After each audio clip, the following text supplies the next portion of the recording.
Siendo muy joven empecé escribiendo cuentos que tenían que ver con mi realidad, la triste realidad de la guerra, cuentos sobre la violencia. Entonces publicamos un libro junto con mi hermano Carlos Orlando que llamamos Las primeras palabras. Eran 8 relatos, 4 de él y 4 míos, que habían sido premiados en distintos concursos literarios nacionales y que, siendo tan jóvenes, quisimos reunir en un libro con una portada de John de Grec, un pintor muy extraño de la época de los 60. Ese primer libro tuvo una aceptación de nuestra generación, de los escritores de nuestra generación, y tuvo un camino muy bello, puesto que poco a poco fueron incluyéndose relatos de ese libro en distintas antologías de cuento colombiano.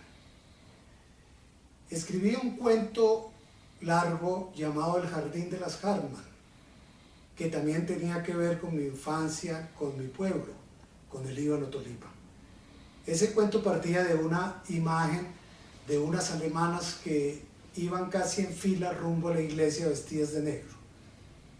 Yo estaba escribiendo en ese entonces sobre el tema de la violencia, no he dejado de escribir sobre ese tema, y mostré a algunos amigos, entre ellos Germán Santamaría y Germán Vargas, y por supuesto a mi hermano Carlos Orlando, el cuento, y todos estuvieron de acuerdo en que tenía un aliento para hacer una novela. Entonces, en esa etapa hermosa, al lado de Darío Ortiz Vidales, escribí mi primera novela, El jardín de las Hartmann, que luego sería de las Weisman y posteriormente de las Baum en una versión para la televisión. Todo esto de los nombres tenía que ver con el equívoco entre la realidad y la ficción, y tenía que ver con los personajes reales que vivieron en el Líbano, que no son realmente los que están en el libro, y los personajes que yo iba creando en mi ficción. Luego de mi viaje definitivo a Bogotá, empecé a escribir una literatura urbana que tenía que ver con Bogotá y la ciudad, pero siempre el fenómeno de la guerra y el fenómeno social, y fue Irene, una historia de amor, de apartamentos, una historia de clandestinidades, que luego se publicó en Plaza y Janés con una linda portada de Salvador Dalí. Este libro, por fortuna, junto con El jardín, ha tenido una suerte muy grande, ha sido traducido a varios idiomas y es tenida en cuenta en la historia de la literatura nacional. Después, mi tercera novela, 6 hombres, una mujer, fue escrita también en el albor de la ciudad, en la pasión de la música, en la vida cotidiana de un grupo de intelectuales, profesores, y es definitivamente, como todos mis libros, otra historia de amor. La literatura es una forma de vida, como lo es el panadero, como lo es el mecánico, simplemente que su materia son las pasiones, los dolores, amores de los seres humanos. Optar por la literatura fue para mí algo muy especial, porque al principio con la conexión con los libros me hicieron entender que dentro de ellos había unos mundos maravillosos y fantásticos que aportaban mucho a mi vida personal y a mi vida profesional, puesto que desde muy pequeño fui un profesor de escuela, profesor de bachillerato de literatura, y veía que al enseñarla, leer poesía, leer cuentos, leer novelas, despertaba en mis estudiantes y en mí como profesor una actitud diferente frente al mundo. Por eso uno debe saber que cada vez que lee un libro, uno es distinto, uno es mejor, uno crece en el mundo que vive, en la cotidianidad, en la cultura, en el disfrute del paisaje, en el disfrute de la existencia misma. Por eso la literatura forma parte del humanismo, que es la única opción que hace que los pueblos se hermanen y que los pueblos eviten la guerra y la violencia. En libros de cuentos, La octava puerta resume unas historias breves y otras de alguna extensión en mi interés por escribir sobre temas más intelectuales, más eruditos, más de ciudad, más de intimidad. Fue la época en que yo creí que la literatura debía salirse del contexto de las regiones y con un falso punto de vista intelectual creer que hacerlo en las ciudades, en las calles de las grandes urbes tenía mayor interés. Equivocado estaba, porque siempre las historias regionales convertidos a un gran nivel estético podrían ser de excelente literatura. El retrato que se encuentra al fondo lo hizo Jorge Abella.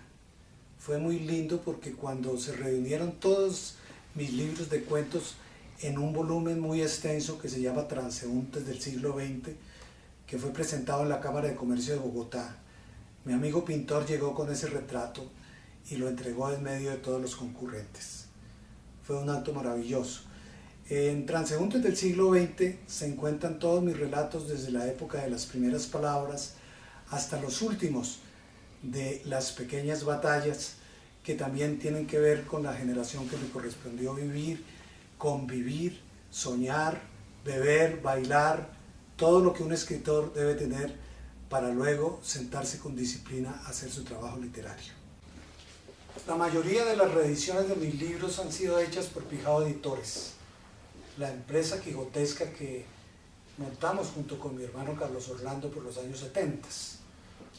Llevamos ya por esta época 300 títulos, que en promedio de 1000 ejemplares serían 300.000 ejemplares, que andan quién sabe dónde, siendo leídos quién sabe por quién, esos lectores invisibles que tanto nos interesan. Los libros en este largo tiempo de la creación literaria han sido como la disciplina para lograr mi proyecto mayor, que es la escritura de una novela que para mi generación parecía imposible de elaborar, la novela de la guerra.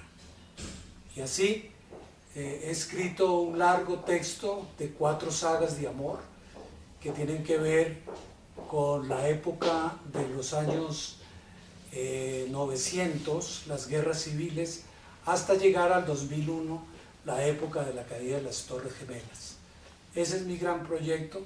He dedicado gran parte de mi vida en hacerlo, con disciplina, con documentación, sin premura, con pasión, con el tiempo necesario, sin ganas de lograr nada con él, pero ahí estará. Creo que en el año 2011 ese libro ya estará en mano de esos lectores invisibles que son los que tanto me interesan. Este retrato también corresponde a un pintor maravilloso del Tolima que se llama Darío Ortiz Robledo, de quien siempre esperé lo mejor y ha dado lo mejor.